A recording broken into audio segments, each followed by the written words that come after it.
नाशिक शहर गुन्हे शाखा युनिट 2 चे पोलीस अंमलदार मंगळवारी दिनांक 10 जून रोजी पेट्रोलिंग करत असताना तेजस मते व महेश खांडबहाले यांना गोपनीय माहिती मिळाली की नाशिक शहरातून 2 वर्षांकरिता हद्दपार केलेला सातपूरच्या संतोषी माता नगर येथे राहणारा 30 वर्षीय अजय तुकाराम घुले हा राहत्या परिसरात दिसून आला आहे। सदर माहिती प्रभारी अधिकारी सहाय्यक पोलीस निरीक्षक हेमंत तोडकर यांना देण्यात आली।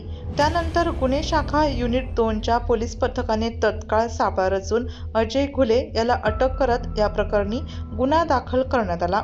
तर त्याच दिवशी दुसऱ्या कारवाईत नाशिक रोड पोलीस ठाण्याच्या हद्दीत पेट्रोलिंग दरम्यान सहाय्यक पोलीस निरीक्षक शंकर काळे यांना माहिती मिळाली की हद्दपार केलेला शिंदेगाव येथील मारुती मंदिराजवळ राहणारा 24 वर्षीय ऋषिकेश लालदास तुंगार हा भुजबळ कॉम्प्लेक्स परिसरात आहे।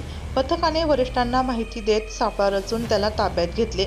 त्याच्या विरुद्ध नाशिक रोड पोलीस ठाण्यात कायदेशीर गुन्हा दाखल करण्यात आला आहे।